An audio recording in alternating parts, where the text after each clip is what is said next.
Encore un nouveau sommet sur le Dow Jones? Alors, nous en parlons immédiatement parce que le 15h30 débute à l'instant.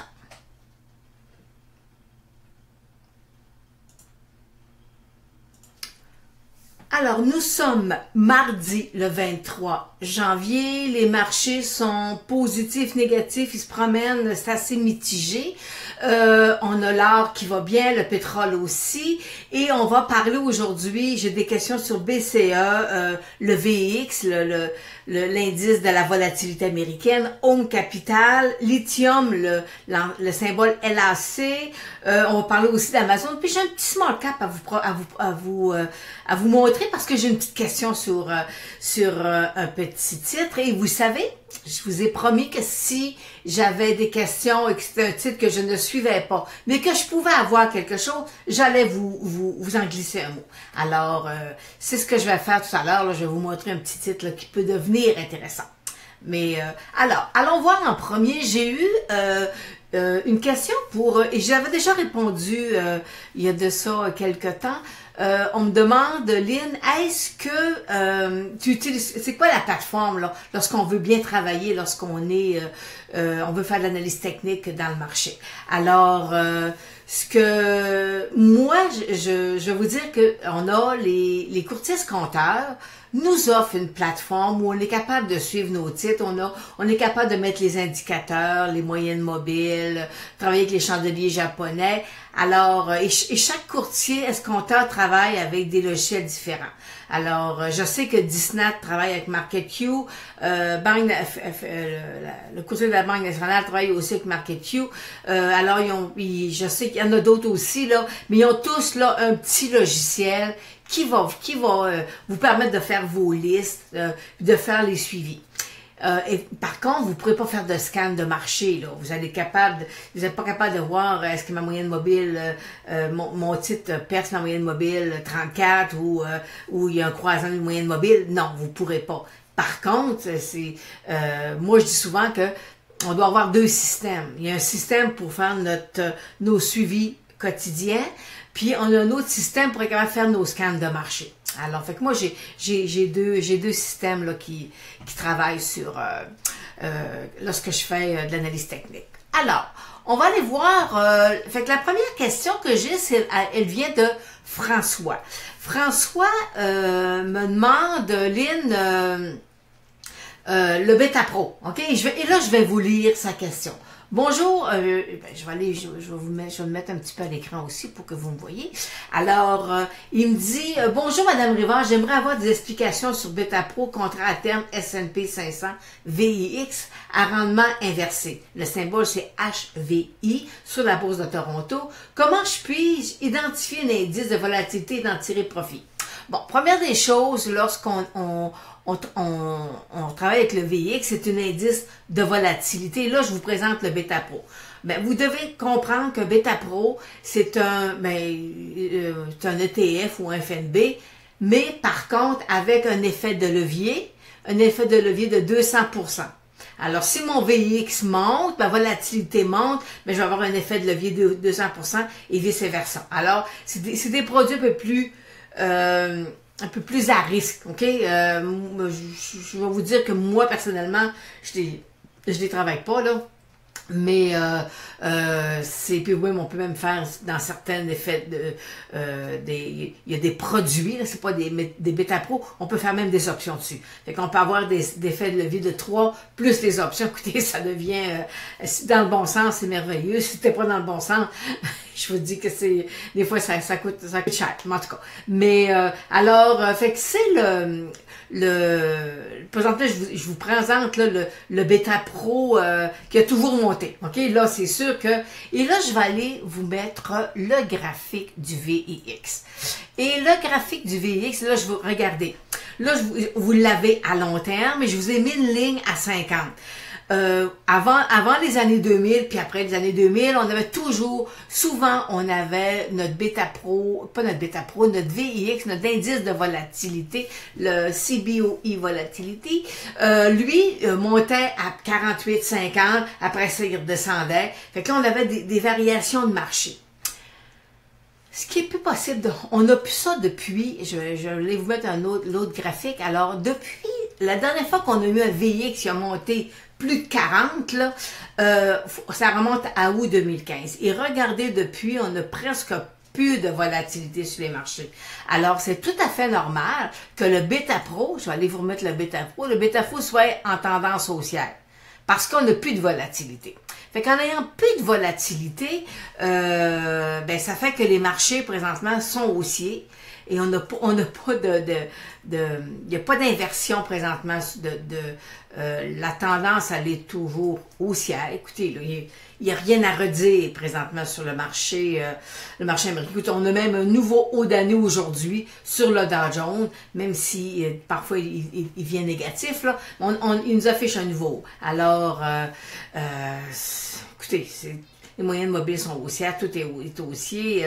La seule chose, c'est qu'il y a des compagnies que les multiples sont trop élevés, mais ça, présentement, le marché est haussier, alors on peut rien, on suit, il dit souvent de suivre le trend, là, mais pas de volatilité, alors c'est ce qui fait que les marchés, quand la volatilité se met à monter, les marchés corrigent, mais présentement, voyez-vous, on n'a pas beaucoup de volatilité.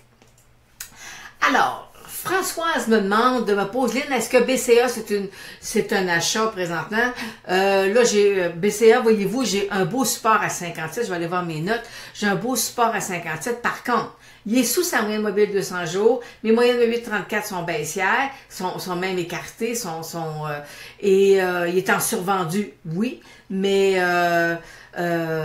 pour l'instant, là, écoutez, il va falloir qu'il s'accumule, que mes moyennes mobiles se mettent à s'accumuler par partir. Là, il y a quand même un beau dividende de presque 5%.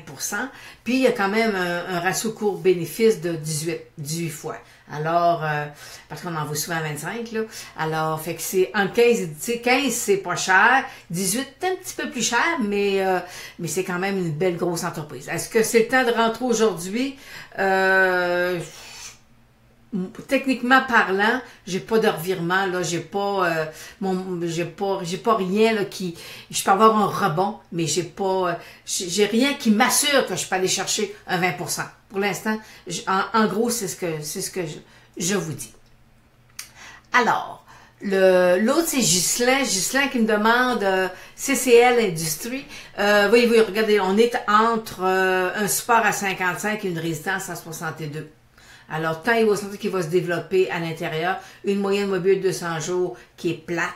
Alors, attendez de voir quelle direction le titre va prendre. Pour l'instant, pour moi, c'est pas un achat. Excusez. Ensuite, j'ai... Oh oui, ça c'est beau. Home Capital. Là, je vais prendre une petite gorgée, si vous permettez. Home Capital. Étienne demande, bon, écoutez, bon, on connaît toute l'histoire de Home Capital, c'était difficile. Et et là, présentement, voyez-vous, il est sur ma moyenne mobile de 200 jours. J'ai pas beaucoup de volume, mais c'est sûr que mon volume moyen, comparativement à ce que j'ai déjà eu, c'est incomparable, là. Alors, avec ma moyenne mobile de 200 jours, elle est plate. Est-ce qu'il va aller faire une inversion de sa tendance, puis il va aller toucher les autres résistances? Peut-être, mais ça nous prend du volume. Et on a un petit peu de volume présentement. Il se range à l'heure actuelle à 17,30 avec une hausse de 19 sous aujourd'hui. Alors, mais vous savez que M. Buffett est rentré à l'intérieur du titre. Il y avait un multiple là, très élevé là, du court-bénéfice. Alors, ça va vouloir se stabiliser là, d'ici 2 ans. Là. Mais alors, si vous voulez aller chercher là, une appréciation de 4 à 5 $, là, 20-25%, ben, ça pourrait être intéressant, mais il faut qu'il inverse sa tendance. En avant de lui, il y a des résistances. OK? Ça sera pas facilement comme ça. Alors, et j'ai Gilles qui me demande PHG, si je vous mets avec le symbole, là. Mais écoutez, il n'y a rien à dire, support et résistance, alors s'il passe, tant mieux, s'il casse par en dessous, ramassez vos billes, là, j'ai pas rien d'intéressant à vous ajouter. Et là, je vais aller vous mettre le graphique de TOC. Écoutez, je vous ai dit que j'étais haussière sur le titre. Et je vous ai mentionné aussi, lorsque la dernière fois que je vous ai parlé de ce titre-là, je vous ai mentionné qu'il y avait une très grosse résistance, là, entre 8 et demi, là. Alors, fait que si vous avez pris une position dans le titre, ben préparez-vous là que ça sera pas, il montera pas 10 piastres demain matin, là. Même si je suis haussière à long terme, mais présentement, j'ai une résistance. Écoutez, là, c'est du technique, là. Je peux pas vous dire plus que ça, c'est de l'analyse technique, j'ai une résistance à la tête. Et j'aimerais aussi en profiter pour vous dire, des fois je vous fais des analyses, puis il y a du fondamental qui apparaît. L'autre jour, il y avait une petite compagnie il y a du forage qui est sorti. Moi, là, demandez-moi pas la grosseur du trou, si c'est bon ou si c'est pas bon. Je fais mon analyse sur du technique. Alors, si les nouvelles sont bonnes, le marché va réagir, mais j'achèterai pas un titre sur du nouvelle. OK? C'est pas mon bag à moi, ça. Alors, fait que c'est une petite mise que je voulais vous faire parce que parfois c'est lourd. C'est lourd avec les courriels qu'on reçoit, là. Faut des fois lire entre les lignes. Alors, j'ai Samuel qui me demande, Lynn, Seven Generation, bon, écoutez, il est en dessous de moyenne mobile de 200 jours. Fait que c'est pas un achat pour l'instant. Laissez-les rouler, laissez-les s'accumuler. Il y a rien. C'est pas très sexy comme type. J'ai un autre Dorilla qui me dit, elle me demande, Lynn, qu'est-ce que t'en penses? Écoutez, vous le laissez rouler, mais regardez, vous le laissez rouler, c'est un titre qui monte tranquillement là, puis mais regardez quand on est dans ce titre. Regardez. Ça me est quasiment épeurant. Regarde, le nombre de gaps qui nous fait des gaps up, des gaps down, écoutez, tu es dans le titre, tu fais plus 20, puis 6 mois après, tu fais moins 20, puis il y a même du moins 40, fait que c'est pas, écoutez, moi, c'est pas le genre de graphique qui me plaît du tout. C'est pas quelque chose que j'aime. Alors, là, je vais vous parler je vous amène le graphique de Lithium America. C'est le symbole est là. C'est bon. Première des choses, pourquoi je vous le présente? Parce qu'il y a eu un regroupement en novembre, 1 pour 5. Ça veut dire que il se transigeait autour de 2 $, là, puis ça fait qu'il autour du 8 novembre. Le titre a monté, nous fait un nouveau haut. Mais regardez, ça arrive souvent, les titres qui sont regroupés. Bon, ils veulent lui donner de la valeur, ils veulent enlever le nombre des actions en circulation, mais si les nouvelles sont pas là, ça sert à rien, le stock il va retomber. Alors, et présentement, on le voit, les moyennes mobiles 8,34 sont croisées négativement. Et là, il se rassoit sa moyenne mobile 200 jours. Alors, il part de presque de 14 $ puis descend en bas de 9. Alors, c'est un écart pour un titre qui a été regroupé. Puis, on va se retrouver avec, il y a il y a beaucoup d'investisseurs qui vont avoir des titres, des lots irréguliers. Alors, c'est la faiblesse des regroupements. OK, alors, si la nouvelle n'est pas là, si la compagnie n'est pas là pour nous donner ce que le marché attend, ben, le titre tombe de plus belle. Alors, fait que ça, c'est moins agréable. Je vais aller vous montrer un petit titre que j'ai. C'est Alex qui va aller voir la belle phase 1. Je vais aller regarder la belle phase 1 que nous avons sur le titre. C'est le titre de Orex. Écoutez, c'est un titre qui a descendu. Belle accumulation. Alors, pour l'instant, j'ai pas de volume sur le titre.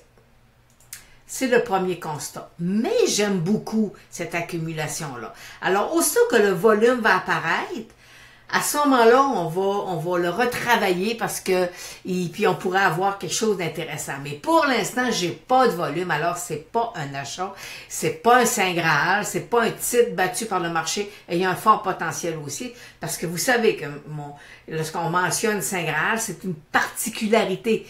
Il y a un petit quelque chose dans le graphique que personne voit, mais qui est là. OK? Et c'est la force. Alors, mais pour l'instant, lui, ça n'est pas un. Fait qu'il pourrait peut-être nous faire 40-50% lorsqu'il va repartir, lorsque le volume va apparaître. Mais pour l'instant, on n'a pas de volume. Alors, faut pas s'énerver pour autant. Ensuite, OK, là, je vous présente le titre d'Amazon. OK, puis pourquoi je vous présente le titre d'Amazon? C'est un titre, écoutez, à 1400, je pense, ou 1300, en tout cas, c'est un court ratio bénéfice quand même très élevé. Et je vous prépare pour jeudi une partie de l'émission là où on va parler de valeur intrinsèque. On va décortiquer une valeur intrinsèque. Comment on fait pour aller trouver une valeur intrinsèque? Bon, alors, il y a différentes façons.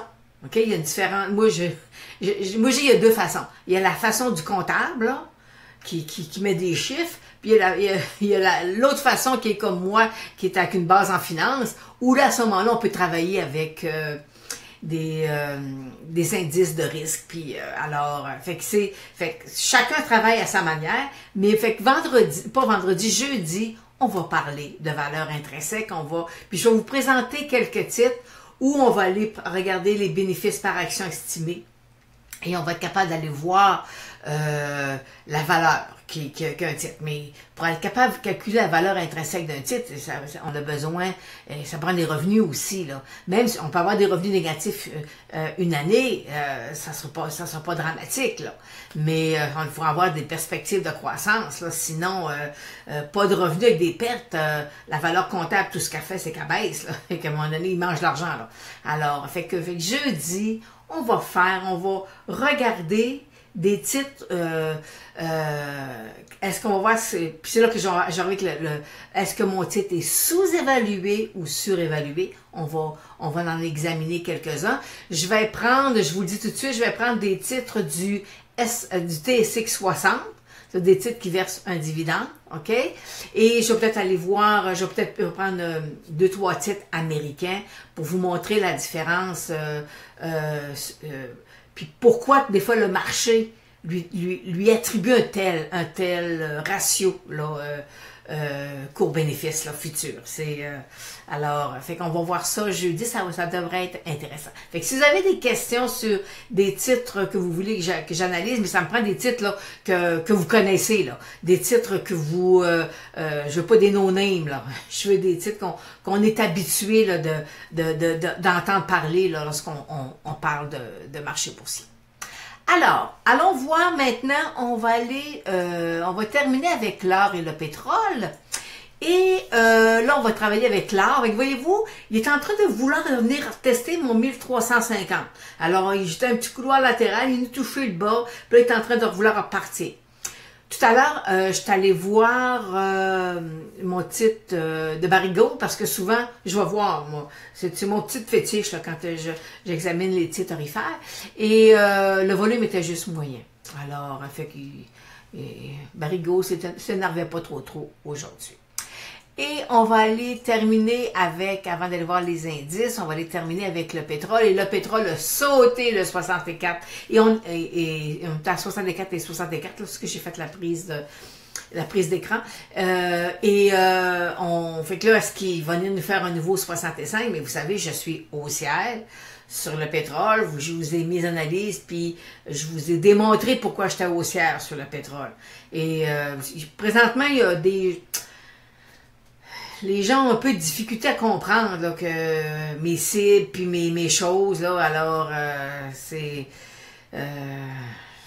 ardu présentement. Les courriels, là, des fois je me dis mon Dieu, OK. Alors, ils se demandent ce que je prends mes affaires, puis bon, écoutez, OK, on va, fait que c'est ça, fait que je suis haussière sur le pétrole. Alors, présentement, voyez-vous, on est à 12 minutes avant la fermeture des marchés. Le Dow Jones est en hausse de 10 points. Il nous a fait un nouveau haut d'année. Le TSX aussi est en hausse de 11 points. TSX, on a une petite accumulation depuis quelques jours. Alors, c'est beau, c'est merveilleux. On a des petits titres qui commencent à bouger, là, puis on a des rebonds. Alors, c'est agréable. Mais vous savez, lorsqu'on travaille dans des phases d'accumulation, dans des bons marchés, ben parfois, ça nous prend, vous savez, la condition essentiel, c'est d'avoir du volume. Lorsqu'on transige sur le marché boursier, on se doit d'avoir du volume. Moi, c'est mon premier critère. Pas de volume, je regarde pas le titre. Alors, en terminant, je vais vous, j'ai une personne qui me posait des questions sur les options. Alors, nous allons remettre là, on a une formation sur les options qui est présentement en ligne, mais qui était déjà, qui est dans un groupe fermé. Mais dans un groupe fermé, c'est que on a fait une formation, puis on avait dans le package, là, les options étaient là. C'est pas, on vend pas les options à l'unité pour l'instant, là, parce que j'ai une technique, moi, en analyse technique, là, que j'emmène mes gens, puis je dis, OK, là, ça c'est intéressant, ça on peut faire un call, ça on peut faire un put. Mais je peux pas arriver puis vous suggérer des stratégies d'options là si vous avez pas tout le bagage là pour vous emmener là à prendre une bonne décision. Alors, parce que vous savez, c'est pas moi qui paye sur le piton là. On s'emmène, on dit il y a une probabilité que ce soit là, que c'est ça qui va se passer. Mais c'est vous autres qui décidez quand acheter, quand vendre.